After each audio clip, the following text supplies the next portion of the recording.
Pleasant day to our professor and my fellow classmates. I am Jan Louis Julian, presenting today for Advanced Psychology on Substance Use Disorder.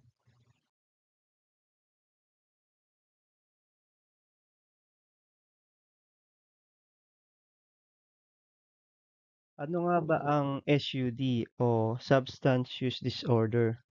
Ito ay isang complex mental health condition. Ang pangunahing katangian nito ay ang kawalan ng kakayahang kontrolin o itigil ang paggamit ng isang substance tulad ng alak, prescribed medicines, o pinagbabawal na gamot. Kahit marami ng mga negatibong epekto ito sa kalusugan, relasyon, o sa pamilya at kaibigan, o kahit sa trabaho o mismong kaligtasan ng tao, patuloy pa rin ang paggamit nito dahil sa matinding pakiramdam ng pagkahumaling o dependensya sa nasabing substance. Madalas nakikita ng lipunan ang usaping ito bilang usapin lamang ng kawalang disiplina o moral failures. Ngunit ayon sa Diagnostic and Statistical Manual of Mental Disorder or DSM-5, formal na kinonsidera ang SUD bilang isang treatable brain disease, isang sakit sa utak na pwedeng magamot. Dahil nagbabago ang brain chemistry, hindi lang ito simpleng gusto ko o ayaw ko na. Nagiging physical at psychological need na ito ng katawan.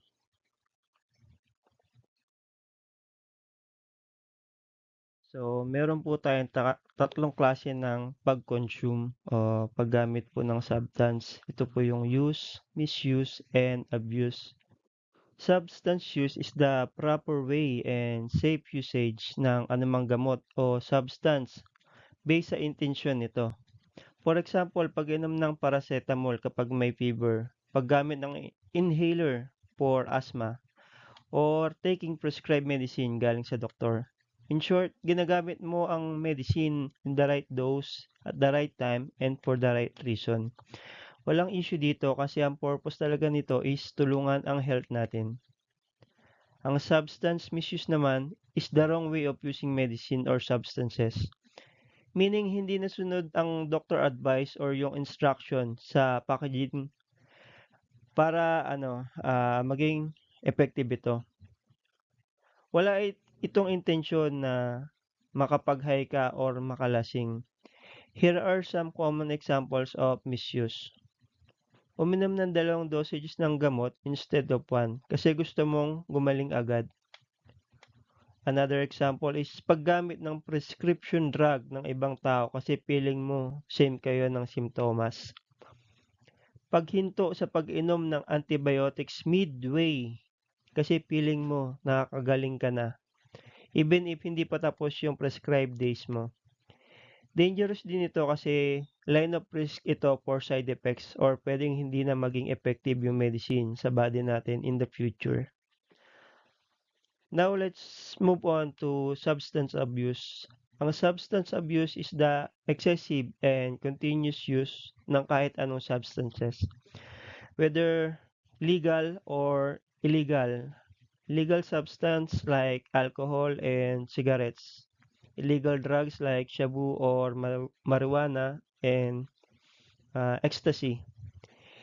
In a way na harmful na sa health, mind at life ng isang tao. Ginagamit niya yung substance for the reasons like escaping problems, chasing high or due to addiction and dependency. Pag naabuso mo yung mga substances, ito yung mga pangunahing naapektuhan. Unang-una yung katawan. At ang naapektuhan is yung liver natin, yung heart, at yung brain function. Pangalawa is yung relationship natin. Yung pag-aaway sa pamilya, yung pag-aaway ng mga kaibigan nyo. At ang isa pang naapektuhan ng substance use is yung buhay natin. Naapektuhan yung pag-aaral, yung trabaho, at yung mga future plans natin. To make it super easy to remember, i-consider natin itong simple life example. Uminom ka ng painkiller exactly as prescribed ng doktor for your headache. Misuse. Uminom ka ng 3 painkiller instead of 1 kasi gusto mong mawala yung sakit ASAP. In abuse way, uminom ka ng maraming painkiller everyday kahit wala ka namang sakit just to feel sleepy, relax, or high. Yun po yung pinagkaiba ng tatlo. Common factors for substance abuse. Bakit nga ba napupunta ang isang tao sa substance abuse? Madalas nating iniisip na personal na desisyon lang ito ng tao pero sa totoo lang, complex ito. It's usually a mix of different influences. To understand it better, i-break down natin ito into 3 main categories: the societal, environmental, and personal factors. Sa societal factors, ito yung mga impluensya na nanggagaling sa ating lipunan at kultura. Here are the key driver under this category. Ito yung peer o yung mga pressure ng barkada. Kapag ang norm ng isang barkada o grupo ay ang pag-inom o paggamit ng illegal drugs, malaki ang chance na mapapressure ang isang tao just to fit or feel accepted. Media and pop culture. Kung paano pinortray ng isang movie or ng isang artista or sa music or social media ang substance use na tila ba cool or maangas. Walang consequence or lifestyle ng mga popular. Maaari itong magbigay ng maling impresyon lalo na sa mga kabataan. Stigma and lack of awareness. Madalas dahil sa takot sa stigma o sa kawalan ng tamang edukasyon at awareness sa komunidad, ang mga taong nangangailangan ng tulong ay mas pinipiling magtago o mas lumala na lang ang kondisyon sa pagiging addiction. Environmental factors. Ito naman yung mga mismong paligid at sitwasyon na kinabibilangan ng isang tao araw-araw. Family environment and dynamics. Malaki ang epekto ng tahanan. Kung may history ng substance abuse sa pamilya, kung may conflict, neglect, at kawalan ng bonding, mas mataas ang risk na maghanap ang tao ng escape. Availability and accessibility. Gaano ba kadaling makuha yung alak, sigarilyo o illegal drugs? Kapag madaling ma-access ang mga ito sa kapitbahay o komunidad, mas madaling ma-attempt ang isang tao. Socio-economic status and community conditions. Ang mataas na level ng stress dahil sa kahirapan, kawalan ng trabaho, o pagtira sa mga lugar na mataas ang crime rate ay malaki rin ang kontribusyon sa factor na maging substance use dependent. Personal factors naman, ito naman yung mga internal factors, mga bagay na nakadikit sa mismong individual. Isa dito yung mental health issues. Marami sa mga nagkakaroon ng substance abuse problem ay gumagamit nito bilang self-medication para sa depression, anxiety, o kaya sa trauma naman. Biological and genetic predisposition. Ayon sa mga pag-aaral, may role din ang genetics kung may history sa pamilya.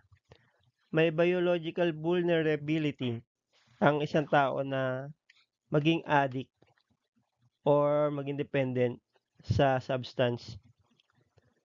Coping mechanism and personality traits. Minsan nakadepende rin ito sa kung paano mag-handle ng stress ang isang tao. Ang mga may low impulses control, high curiosity o kulang sa healthy coping strategy ay mas madaling ma-hook.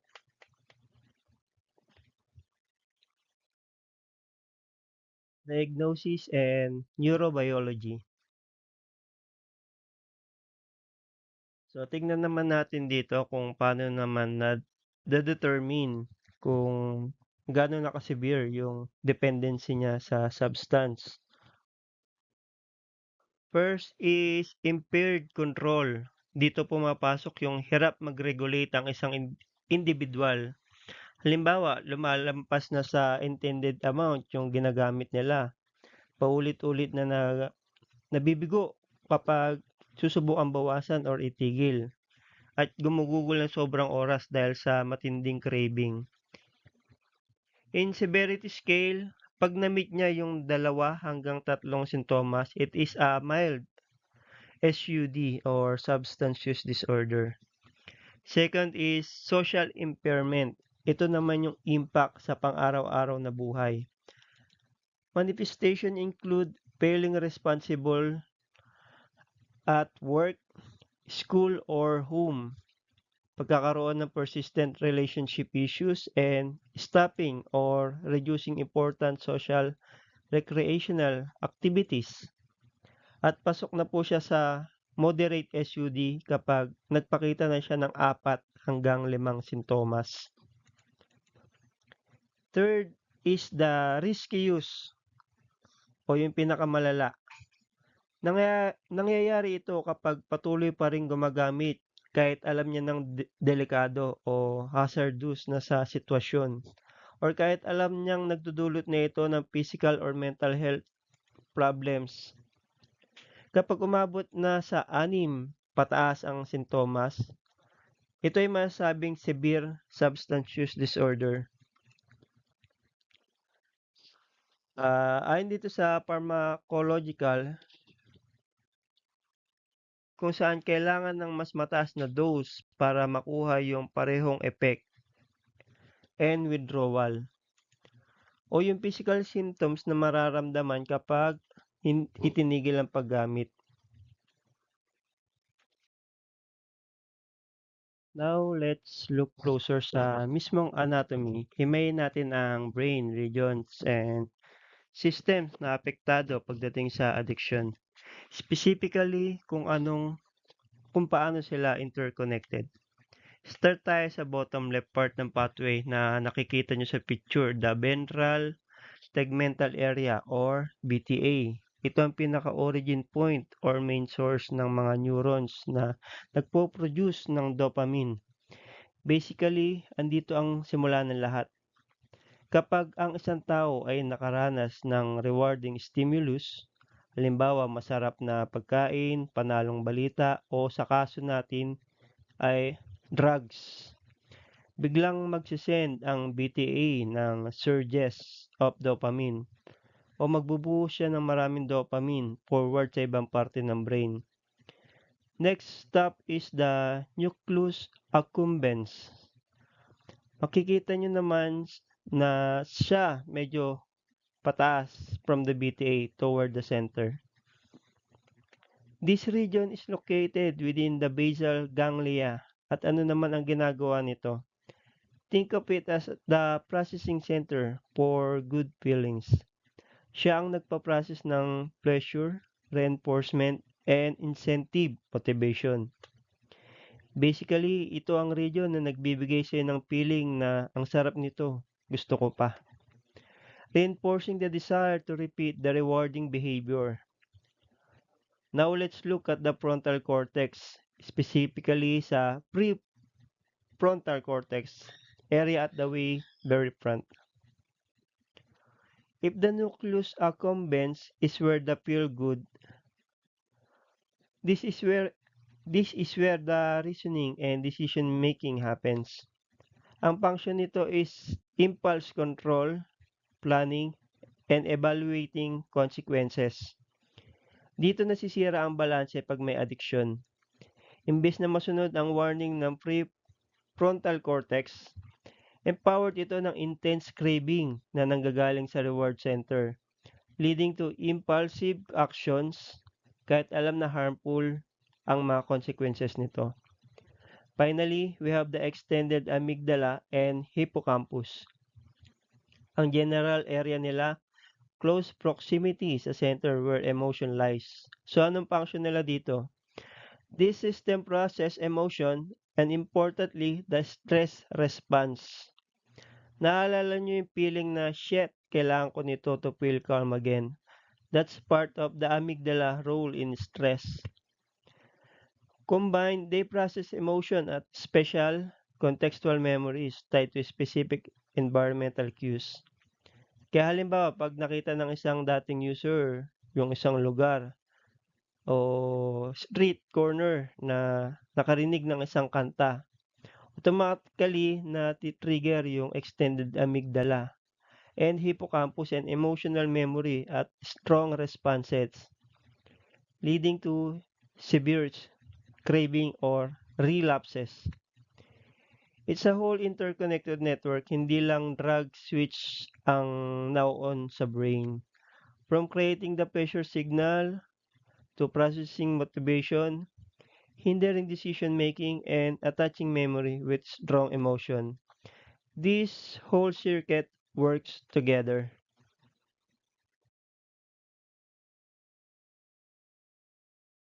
Addiction is not just a lack of willpower, it's a chronic biological cycle that alters brain function step by step. There are three stages of addiction cycle. First, let's look at stage one, binge and intoxication, which primarily involve the basal ganglia and the BTA. Dopamine surge kapag gumamit ang isang tao ng addictive substance or nag-engage sa addictive behavior. Nagkakaroon ng massive flood ng dopamine sa nucleus accumbens. This is 2 to 10 times higher than a natural reward like food or socialization. Incentive salience. Note that dopamine isn't just about pleasure or liking something. It is about motivation or wanting. It assigns intense motivational value to the substance, driving compulsive urges to repeat the experience over and over again. Next stage is withdrawal and negative affect, which centers around the extended amygdala. Ito na yung tinatawag na dark side ng addiction. Neuroreceptor downregulation. Dahil sa sobrang hyperstimulation, nag-a-adapt ang utak by removing dopamine D2 receptors and producing less dopamine naturally. As a result, pleasure drops below baseline at a state known as anhedonia. Kapag nawala yung epekto ng substance, the extended amygdala triggers stress hormones like CRF and noradrenaline, leading to intense anxiety, distress, and irritability. Natural reward system is now compromised. The person used not to feel good but to escape feeling bad. Finally, we have stage 3. Yung pangatlong stage, the preoccupation and cravings, which affect the prefrontal cortex.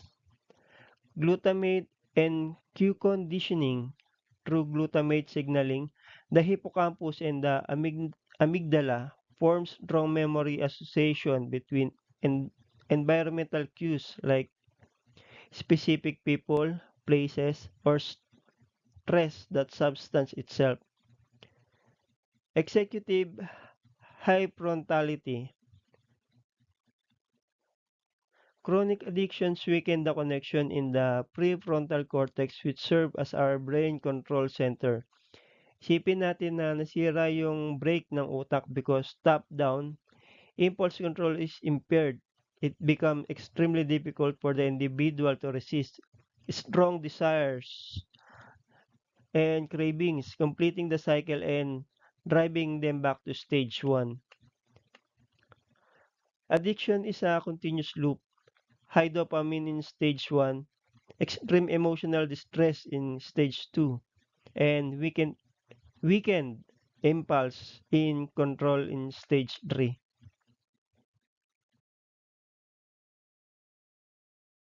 Neurochemical changes na nangyayari sa utak kapag pumasok na ang addiction. Sa normal state, this neurotransmitter work in harmony to keep us balanced. But in addiction, standard pathway get hijacked. Let's break them down one by one. Talk about dopamine. Normal brain, si dopamine ang responsible sa reinforcement, motivation at learning. Siya yung nagbibigay sa atin ng feeling of satisfaction we achieve something. In addition, nagkakaroon ng massive initial spikes, sobrang taas na dopamine rush. Pero the catch is kasunod nito ay severe baseline depletion. Bumabagsak ang natural na level ng dopamine. Kaya yung tao, pakiramdam niya, hindi na siya masaya sa normal na bagay at kailangan ulitin o mag-consume ulit ng substance para lang mag-function. Next is glutamate. In normal brain, importante siya for synaptic plasticity and memory formation. Basically, kung paano tayo natututo at nagre-retain ng memories. In addition, glutamate gets hijacked to overactivate compulsions and condition cue responses. In simple terms, nire-rewire nito ang memory system. Kaya kahit simpleng amoy, lugar o tao lang na nauugnay sa addiction, pwedeng agad matrigger yung intense at automatic compulsion to use again. Third on our list is the GABA. In normal brain, GABA act as our brain natural brake pedal. Ito ang nagbibigay ng inhibitory control and calming signals para hindi tayo masyadong anxious or overwhelmed. In addition, the baseline gets altered kapag nawala yung substance. Nagkakaroon ng central nervous system hyper excitability. Masyadong nagiging hyperactive ang nervous system, causing physical restlessness, severe anxiety, or tremors o yung panginginig. Lastly, we have the CRF and dynorphin. In normal brain, sila yung nagmo-modulate ng ating stress responses and dysphoria. In addition, during withdrawal, silang dalawa naman ang nagiging hyperactive. This produce intense emotional and psychological pain. In the dark side of addiction, people often use not to feel good anymore, but to escape the unbearable emotional pain and caused by these stress chemicals. Addiction isn't just a lack of willpower, it's a profound shift in brain chemistry from dopamine rewards crash to CRF emotional pain. The brain is physically rewired.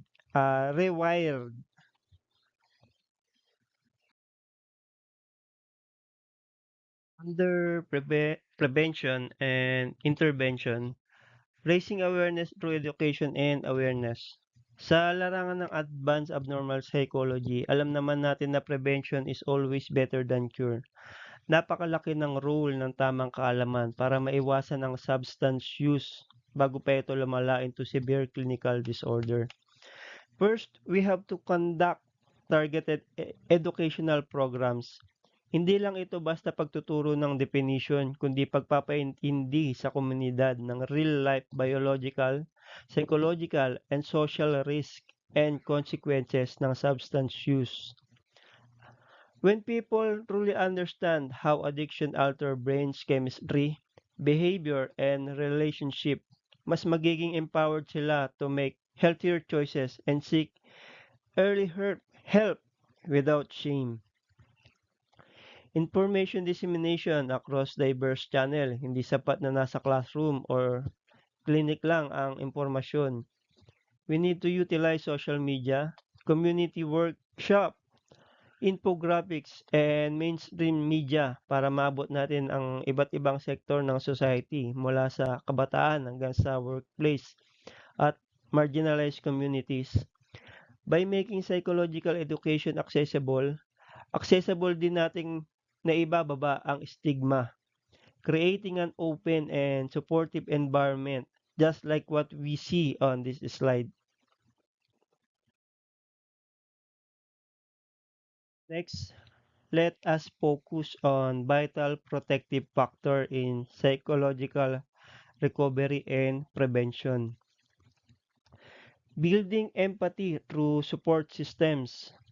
Sa pag-aaral natin ng abnormal psych, lagi nating tinatandaan, addiction is not just a biological issue. It is heavily influenced by social and emotional disconnect. Madalas ang substance abuse ay naging maladaptive coping mechanism dulot ng isolation, trauma o kakulangan ng suporta. We need to foster supportive environments across families, schools, and communities. Hindi sapat na sinasabi lang nating we are here. Kailangan maramdaman ng individual na safe ang kanilang environment to express distress ng walang takot sa stigma, judgment o agarang kaparusahan. When family listens actively, schools implement mental health check-ins and community provide safe spaces. Nabibigyan natin ang bawat isa ng matibay na emotional foundation. Our second point highlight that strengthening connection directly mitigate risk factors. In psychology, we know that social support act as a buffer against severe stress, depression, and peer pressure. Tulad ng nakikita natin sa illustration, the simple act of having a network that holds you up can break the cycle of dependence. Kapag ramdam ng isang tao na may tunay na nakikinig at nagmamalasakit sa kanya, the urge to turn to substance as an escape is significantly reduced. Recovery and prevention cannot happen in isolation. Through empathy and active support system, we build resilience and provide lasting healing.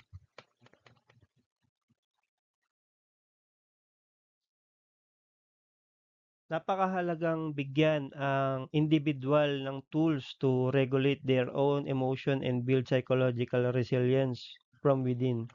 First, we must teach effective adaptive coping mechanism. Di natin may iwasan ng stress, peer pressure, o matinding emotional challenges. Part kasi yan ng buhay natin. Pero ang pwede nating baguhin ay kung paano tayo nagre-react dito. Through psychoeducation and behavioral strategies tulad ng mindfulness, cognitive reframing,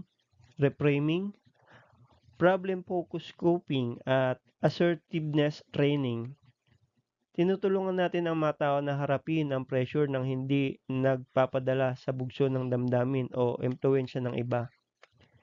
Second, empowering individuals to navigate difficult without resorting to substance abuse.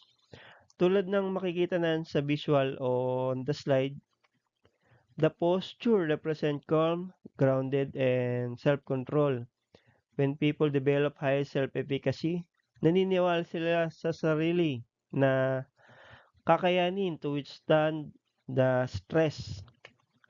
Kapag may sapat na healthy coping outlets ang isang tao, substance use will no longer be seen as an escape or quick fix to psychological pain.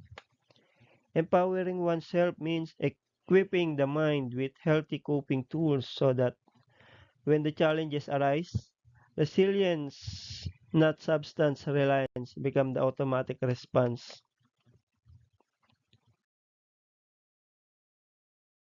Prevention and informed decision making. Kapag may sapat at tamang clinical awareness ang mga tao, hindi sila nagdedesisyon based sa curiosity. Misinformation o pressure, nakikita ang long-term consequence bago pa magsimula ang dependency. This directly prevents the physical, psychological, and socioeconomic health burden na nakakibat sa substance abuse. Fostering community, empathy, and support. In abnormal psych, stigma is one of the biggest barriers to recovery. Ang kamalayan ng publiko ang nagbabago sa pananaw mula sa paghuhusga patungo sa pangunawa. When the community understand the substance abuse is a complex disorder, mas naging bukas tayo na magbigay ng empathy, peer support, at accessible mental health resources para sa mga nangangailangan.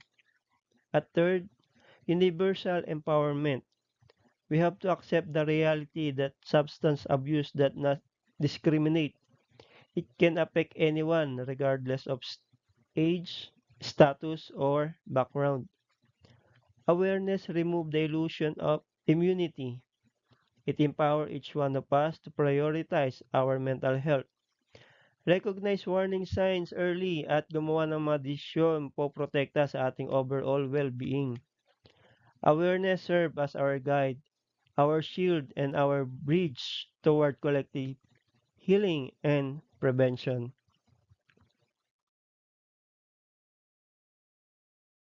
As we conclude my presentation in advanced psychology, let us reflect on this powerful message.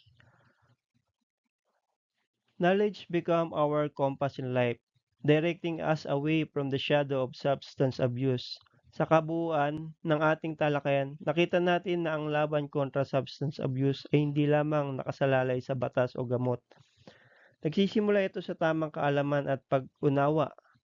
Knowledge serve as our compass na gumagabay sa bawat desisyon natin araw-araw upang hindi tayo malihis ng landas.